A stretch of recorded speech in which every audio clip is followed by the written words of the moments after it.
શ્રી અયોધ્યાકાંડ સર્ગ 103। પર્ણકુટીમાં આવ્યા પછી શ્રી રામ ફરી ઉદાસ બની ગયા। તેમને વારે વારે પિતાજીની યાદ આવી રહી હતી। આથી સીતા તથા અન્ય ભાઈઓ પણ રડી પડ્યા। તેમના રુદનનો અવાજ આખાય ચિત્રકૂટમાં પ્રવર્તી રહ્યો અને તળેટીમાં ઊભેલી સેના અને કુટુંબીજનોએ સાંભળ્યો।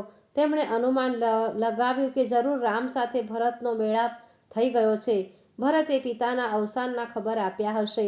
આથી શ્રી રામ શોક કરી રહ્યા છે। દોડાદોડી કરીને પ્રજાજનો પર્ણકુટી સુધી આવી ગયા। ત્યારે માટીના ઓટા પર શ્રીરામને બેઠેલા તેમણે જોયા અને શ્રીરામ પાસે જઈને રુદન કરવા લાગ્યા। પોતાના પ્રિયજનોને દુઃખી જોઈને રામ ઓટા ઉપરથી ઊભા થયા। તેમને સહુને ધીરજ રાખવાનું કહીને સૌને હેતથી ભેટ્યા। ત્યાં જ વસિષ્ઠ મુનિ સાથે મહારાજની રાણીઓ ત્યાં આવી પહોંચી।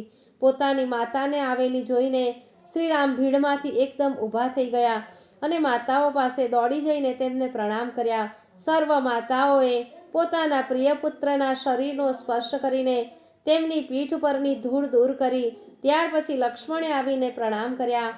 માતાઓએ તેને પણ પ્રબળ પ્રેમ દર્શાવ્યો।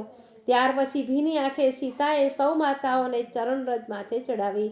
કૌશલ્યાએ સીતાજીને હૃદય સરસા ચાંપી દીધા અને કહ્યું કે હે વૈદેહી, શું તું આવા નિર્જન અરણ્યમાં વસવાને યોગ્ય છે?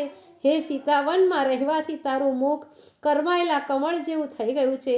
તને જોઈને મારા હૈયામાં થતા પારાવાર પસ્તાવા અને દુઃખથી હું બળી ઉઠું છું। ત્યાર પછી રામ, સીતા અને લક્ષ્મણે મુનિ વસિષ્ઠના ચરણોમાં ઢળી પડીને પ્રણામ કર્યા અને તેમને દર્ભાસન પર બેસાડ્યા અને સઘળી પ્રજાજનો તથા પણ તેમને ઘેરીને બેસી ગયા।